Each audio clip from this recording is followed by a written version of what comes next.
Led to recovery of weapons. ఓహో, వార్దాలు recover చేశాను. అచ్చా, ఏంటి సార్ ఆ కేసు? అదేంటంటే ఎన్టీపీసీ టౌన్షిప్లో అన్నపూర్ణ కాలనీ అని ఒక కాలనీ ఉంటుందండి. అక్కడ కొంచెం స్టాఫ్ తక్కువ ఉండేసరికి నేను ప్రైవేట్ అన్ఎంప్లాయిడ్ పిల్లల్ని ప్రైవేట్ సెక్యూరిటీ గార్డ్స్గా పెట్టుకున్నాను.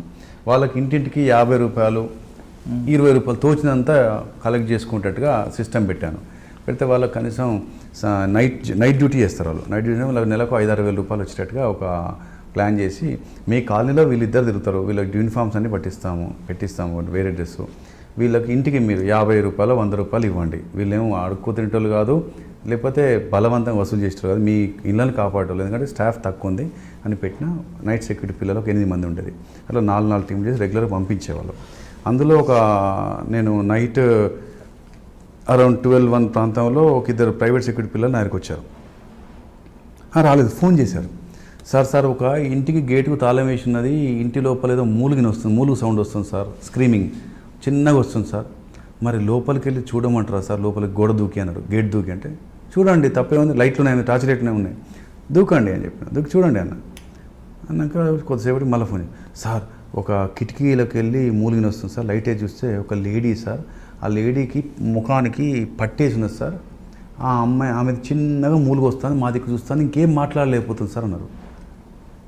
ఓకే, నేను 10 నిమిషాలు ఉంటా అని చెప్పేసి ఒక్కనే ఉన్నాడు. ఆ టైంలో ఎవరుండగా అప్పుడు గవర్నమెంట్ వెహికల్ కూడా లేదు, ప్రైవేట్ వెహికలే ఉండేది. అంటే ప్రైవేట్ వెహికల్ అంటే ఒకటి ఎంగేజ్ చేసుకున్నాం ఒక డ్రైవర్ ఉంటాడు, ఆ డ్రైవర్ వాడు వెళ్ళిపోయాడు. ఆ జీబ్ ఇంటి దగ్గర పెట్టుకోమంటే, ఎందుకంటే ఎట్లాంటి సడన్గా పోవడానికి, అది తీసుకొని నేను గన్మెన్కి ఫోన్ చేసిన, దాని దారిలో వచ్చిండు రోడ్ మీదకి, రాని ఎక్కించుకున్నా, పోయేసరికి నిజంగానే ఆ లోపల ఉంది. వెంటనే తాళం ఇట్లా తాళం వేసింది, ఇటువైపు తాళం వేసింది, గేట్ తాళం, దీనికేమో ఈ తాళం బలగొట్టాం. ఈ తాళం బలగొట్టి లోపలికి వచ్చేసరికి ఒక రూమ్లో పాపం ఆమెను కాళ్ళు చేతులు కట్టేసిండ్రు, ముఖానికి ప్లాస్టర్ వేసిండ్రు. ఆమె ఆ ప్లాస్టర్ను మెల్లిగా నోటి పదం నాలుకతో మెల్లిమెల్లిగా పదం చేస్తే ఈ 2 లిప్స్ సపరేట్ అండి, పైన పట్టి ఎట్లా ఉంది, ఇది ఒక్కటి ఉంది. దాంతో ఆమె రోజంతా అట్లా ఉంది కాబట్టి ఆమెకు శక్తి లేక మూలుగుదు. ఏంది అమ్మ అంటే, నేను ఉండేది ఈ ఇంటి వెనకాలనే నా ఇల్లు, ఈ ఇంట్లో క్యాండిల్ మేకింగ్ బిజినెస్ అని చెప్పేసి ఒక 3 వచ్చి ఉంటున్నారు. వాళ్ళు 2-3 నెలలకు వెళ్ళి క్యాండిల్ తయారు చేస్తారు, చేసి అమ్ముకుంటారు. వాళ్ళు మాట్లాడుతున్నారు అక్క అనేది, నేను మామూలుగా మాట్లాడేది. ఓ రోజు వచ్చేసి నేను ఇంట్లో ఉంటే ఇంటికి వచ్చి, అక్క తొందరగా పోవాలక్క, బయటికి పోవాలి, కొంచెం ఏమైనా కూర ఉందా, నిన్నటిదైనా ఇంత కూర, అన్నం వండుకున్నాం కానీ కూర లేదు, నిన్న మిగిలిన కూర ఉందా అని అడిగాను. అడిగితే ఉంటుంది కదా మేము కుటుంబం అని చెప్పి నేను తెస్తా అని చెప్పేసి లోపల పోయేసరికి వీళ్ళు లేరు. తెచ్చినా వీళ్ళు ఎటో పోయిన, మరి ఏమైనా అర్జెంట్ ఉంది కావచ్చు చెప్పి అనుకొని నేను నా ఇంటికి వెళ్ళి వాళ్ళ ఇంటికి వెళ్ళగానే నా అమ్మాంతం లోపల లాక్కొని నన్ను ఇట్లా కట్టేశారు. నాకు ఏమో చేశారు, ఏమో ఇంజక్షన్ ఇచ్చిన నొప్పి లేచింది, తర్వాత మత్తు వచ్చింది, లేచి చూసరికి నాకు పట్టీలు వేసింది, ఇటున్నాయి అని చెప్పాడు. అప్పటికే ఆయన మాకు చెప్పలే, ఆయన వాళ్ళ భార్య ఎడపోయింది, ఎటైనా పోయిందా అని చెప్పి ఆయన తిరుగుతూనే ఉన్నాడు, టౌన్లలో తిరుగుతున్నాడు.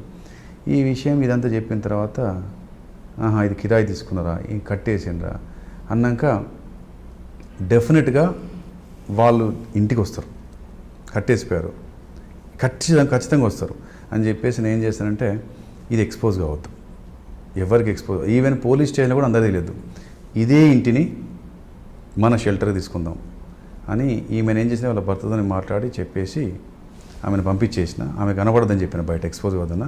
ఈ ఇంట్లో ఒక 2 పెట్టేశాను.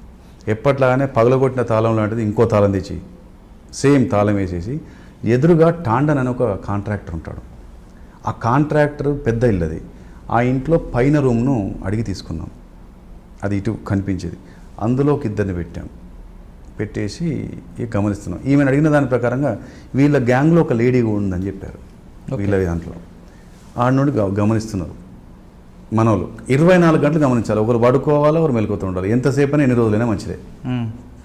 మీరు అక్కడి నుండి బయటికి వెళ్ళొద్దు, మీరు ఇక్కడి నుండి బయటికి వెళ్ళొద్దు. వీళ్ళకి కావాల్సిన సామాన్లన్నీ ముందే కొనిపించినాను, ఎందుకంటే వంట పాత్ర అన్నీ ఉంటాయి కదా, సామాన్లు ఉన్నాయి, వండుకొని తినడం కదా, పప్పులు ఉన్నాయి, నీళ్ళు ఉన్నాయి, గ్యాస్ ఉంది. 2 రోజులు కానీ 3 రోజులు మీరు తినాలి, ఇల్లే ఉండాలి. మీకు అక్కడ మొత్తం టాండన్ లోపల ఉండే మీకు అన్ని సప్లై చేస్తాడు. ఆడ మీరు కదలదు. ఇక్కడ ఈ ఇంటికి తాళం తీయడం కోసం ఎవరైనా వచ్చే వరకు మీరు ఉండాల్సిన వారం రోజులకైనా ప్రిపేర్ కానీ అని చెప్పాను. చెప్పి మా అప్పుడు నేను ఎస్ఐనే, ఇన్స్పెక్టర్ చెప్పాను, తర్వాత సిపి అప్పుడు ఏఎస్పీ ఉండే ఇప్పుడు తరుణ్ జోషి వరంగల్ సిపి వారు అప్పుడు ఈ వాజ్ మై ఏఎస్పీ ఆయనకు చెప్పాను ఇన్స్పెక్టర్ చెప్పాను చెప్పేసి ఇక అబ్జర్వేషన్ పెట్టాను. లక్కీలీ రెండవ రోజే ఒక లేడీ వచ్చింది. ఆమె గేట్ తాళం బలగొట్టలేదు, గేట్ తాళం వచ్చి ఆవిడ దగ్గర ఉంటుంది. ఆమె గేట్ తాళం తీసుకుంది. గేట్ తాళం తీసుకుందంటే నో డౌట్ ఈ ఇంటికి సంబంధించిన వ్యక్తి. ఎట్లా ఏమో చెప్పిందని గేటు తాళం తీసుకొని లోపలికి వచ్చి ఈ ఇంటి ఎంటర్ కాగానే నాకు గేట్ దగ్గర రాని చెప్పాలి. మరి గేట్ తాళం ఆల్రెడీ మీరు పగలగొట్టారు కదా? మేము పగలగొట్టలే, గేట్ది దూకాం, ఇది పగలగొట్టాము, ఇంటిది పగలగొట్టాము, గేట్ది ముట్టుకోలే. ఎందుకంటే గేట్ పగలగొడితే అటుంటే ఫరార్ అయిపోతాం. ఇది పగలగొట్టాము, గేట్ది అంటే ఆమె గేట్ తాళం తీసుకున్నది లోపల. సార్ ఒక లేడీ వచ్చింది సార్ అనగానే అలర్ట్ అయ్యాను. తాళం తీసుకునగానే నేను బయలుదేరాను. ఖతం మీరు గేట్ అనగానే మీరు ఏం చేయండి, ఒక చూస్తూ ఉండాలి, ఒకటి దిగాలి. అట్లాగే ఈ ఇంట్లోకి అలర్ట్ చేస్తాం, మీరు ఎట్టి పరిస్థితుల్లో యాక్టివిటీస్ మానేయండి, రెడీగా ఉండండి. ఎట్లా తాళం తీయరాదు, పగలగొడతారు, ఆమె పగలగొట్టదు, మీరు రెడీగా ఉండండి. ఎట్లా ఇది ఇట్లే ఉంటుంది, మీరు ఇంకో డోర్ తీసుకొని బయటకు వెళ్ళాలి. డోర్కు ఇంకో డోర్ ఉంటుంది కానీ మీరు అట్నుండి రెడీగా ఉండాలి. ఇటు ఉంది, మీరు రెడీగా ఉండండి, పారిపోద్దు ఆమె లోపల రాగానే చెప్పాను. ఇంత నేను వెళ్ళాను, ఆమె ఇది గేట్ తీసుకొని ఇది తీసుకుందాం, ఇటు అటు ఇటు ఆమె అనుమానించే కదా, ఎందుకంటే అంత బాగుంది. వెంటనే పట్టుకొని ఆవిడను అట్లే ఇంకో రూట్ లోపల తీసుకొచ్చి ఇక ఆమెను ప్రాపర్గా కరెక్ట్గా డీల్ చేసాం. డీల్ చేస్తే చెప్పింది నాకు సంబంధించి ఇది నేను ఇంతకుముందు నేను చెల్మెడ హాస్పిటల్లో, ప్రైవేట్ హాస్పిటల్లో అక్కడిక్కడ నేను హెడ్ నర్స్గా చేశాను, స్టాఫ్ నర్స్ చేశాను. నాకు ఇంజెక్షన్స్ ఇవ్వడం తెలుసు, నేను మత్తు ఇంజెక్షన్ ఇచ్చాను. ఈవిడ మత్తు ఇంజెక్షన్ ఇచ్చింది నేనేం చెప్పేసింది. ఇంకొకతను మేము ఇప్పుడు ఉండే భూమినగర్ అని పెద్దపల్లి ఉంటారు, అక్కడికి వస్తాడు ఆయన. అతని పేరు శ్రీధర్, కొండపాక శ్రీధర్ అతని పేరు. అతను అని చెప్పేసింది. చెప్పిన తర్వాత వెంటనే ఈవిడని పట్టుకొని ఈ ఎవరైతే విక్టిమ్ ఉందో ఆ అమ్మాయి, ఆమెకు సంబంధించిన భర్తకి ఇది మారుతి వ్యాన్ ఉంది, సూపర్, మాకు కరెక్ట్ సరిపోతుంది అనుకున్నాం. మారుతి వ్యాన్ తీసుకొని కొండపాక శ్రీధర్ ఇల్లు చూసాం. లేడప్పుడు అతను లక్షెట్టిపేటట.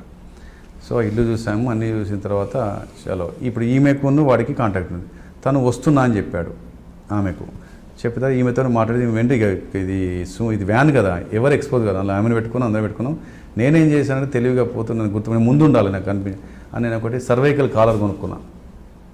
అది పెట్టుకున్నట్టు నేను రోగిలాగా ఇట్లా సర్వైకల్ కాలర్ పెట్టుకొని ఉంటా, ఇట్లా మెడల కూర్చుంటా. నేను అన్నీ చూస్తుంటా, ఫోన్లో మాట్లాడుతున్నాను. వెనకాల వీళ్ళు ఉంటారు, మా వాళ్ళు, ఆమె ఉంటుంది.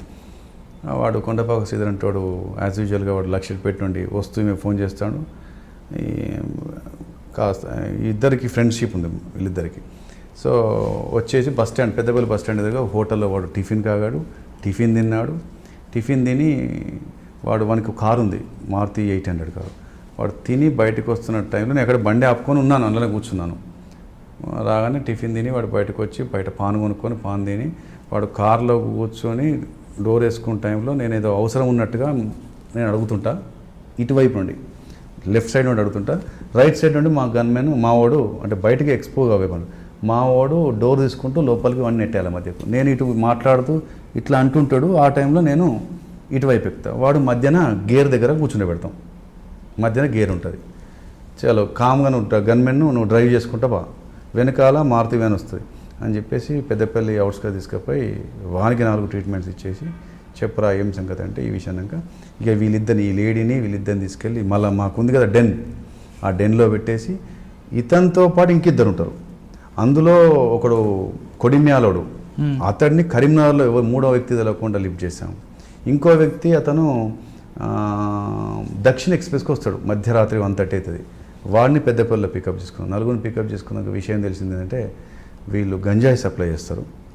అంతేకాకుండా ఈ అబ్డక్షన్ చేస్తూ బెదిరించి వసూలు చేస్తారు డబ్బులు. నేనున్న విచిత్రం ఏంటంటే నేనున్న నెక్స్ట్ ప్లాన్ వెళ్ళకు టాండన్ అనే వ్యక్తిని కూడా కిడ్నాప్ చేసేసి డబ్బులు వసూలు చేద్దాం అనుకున్న ప్లాన్ వెళ్ళదు. సో ఆ లక్కీలి ఆయన ఎస్కేప్ అయిపోయాడు. తర్వాత గంజాయి అటు భూపాల్పల్లి ఏరియాలో అడవి ముత్తారంలో గంజాయి స్మగ్లింగ్ చేస్తారు. ఇది మహారాష్ట్ర పంపుతారు. ఆ మహారాష్ట్ర లింక్తో వాళ్ళకు వెపన్స్ కూడా వాళ్ళకు లింక్ ఉంది. వెపన్స్ కూడా వీళ్ళ దగ్గర నాకు ఒక వెపన్ దొరికింది, దక్షిణ ఎక్స్ప్రెస్లో వచ్చింది వెపన్ దొరికింది నాకు బ్యాగ్లో. ఆ వెపన్ తీసుకుని ఇంకా వెపన్ సప్లైని పట్టాలని ఆశ పుట్టింది నాకు. వీళ్ళందరినీ తీసుకుపోయి వీళ్ళని అందరినీ అదే ఇంట్లో 4 ఉంచిన, ఏదైతే ఇంట్లో అమ్మాయిని కట్టిపెట్టినా అదే ఇంట్లో ఉంచేసి ఆ వ్యక్తిని వీళ్ళు తీసుకొని గంజాయి స్మగ్లింగ్ ఎక్కడ సోర్స్ అక్కడ పట్టుకున్నాను. తర్వాత నెక్స్ట్ వీడి ఇన్ఫర్మేషన్ పట్టుకొని ఒకరిని దగ్గర తీసుకొని అతని పేరు రమేష్, అతని దగ్గర తీసుకొని అతన్ని పట్టుకొని వార్దాకి వెళ్ళాము. వార్దాలో ఒక ఇంట్లో ఉండి వాళ్ళు పెట్టే బర్రెదో ఎద్దుదో ఆ మాంసం అది పెట్టి ఇద్దరం ఉన్నాం. మేము మా సేటుకు కావాలి, ఆయన హైదరాబాద్ ఎక్కడ ఉంటాడు, ఎక్కడ గోదావరికి ఉంటాడు ఆ సేటు అని. ఆ సేట్ని ఎవరు పెట్టినా మన ఇప్పుడు తరుణ్ జోషి సార్ మా సేట్ అన్నట్టు, ఆయనకు వెపన్ కావాలి అని ఆయనని ఇట్లా పెట్టేసి ఆయనకు ముందే చెప్పాను, సార్ ఇట్లా పోతున్నా, ఇది విషయం ఇక మీతో మాట్లాడిస్తే అవసరం అయితే అని చెప్పాను. వెళ్ళి ఆ ఇంట్లో ఉండి వాళ్ళ సహాయంతో ఒక క్రషర్ సైట్లో వెపన్ సప్లయర్ని పట్టుకున్నాం. వాడు 2 వెపన్లు తెచ్చాడు. ఆ 2 వెపన్లు తీసుకున్నాం. ఇక్కడ 3 వెపన్లు కూడా రికవర్ చేసాం. తర్వాత వీళ్ళందరినీ ఈ గంజాయి కేసు, తర్వాత వెపన్స్ కేసు పెట్టి లోపల చేసాము. తర్వాత వాళ్ళ మీద NDPS యాక్ట్ పెట్టి లోపల. ఆ అమ్మాయిని ఎందుకు వాళ్ళు ఇన్ఫ్యాక్ట్ ఏంటంటే అమ్మాయిని ఉంచి తర్వాత వాళ్ళ భర్త దగ్గర డబ్బులు గుంజుదామని ట్రై చేశారు. ఓహో. అయితే ఆ భర్త నంబర్ సరిగ్గా వాళ్ళకు కరెక్ట్ పోక వాళ్ళు కొద్దిగా తడబడుతున్నారు. మళ్ళీ ఏదో రకంగా మళ్ళీ వద్దామని చెప్పేసి ఆవిడని పంపించారు. ఆవిడని పంపించిన క్రమంలో మేము పట్టుకున్నాం. లేకపోతే మళ్ళీ ఈమెను ఫోన్ నెంబర్ అడిగి కరెక్ట్ నెంబర్ తీసుకోవాలి ఫస్ట్లో హడావిడిలో. నెక్స్ట్ మళ్ళీ ఆవిడ దగ్గర నెంబర్ కరెక్ట్ తీసుకొని చేద్దామని ప్రయత్నం చేశారు. నెక్స్ట్ డే ఆమెను పంపించి నెంబర్ తీసుకున్న క్రమంలో మేము పట్టుకున్నాం. సో ఆవిడని పట్టుకున్న దాంట్లో ఇప్పుడు 4 దొరికారు మాకండి. మీరు చూస్తున్నారు ఐ డ్రీమ్ న్యూస్ ని. Please subscribe. I dreams For more videos, Subscribe. I dream. Please subscribe for more videos. I dream. I dream. For more videos. Subscribe, I dream. Please subscribe. Subscribe I dream channel. Do subscribe. I dream. I dream ఛానల్ని subscribe చేయండి. Do watch I dream.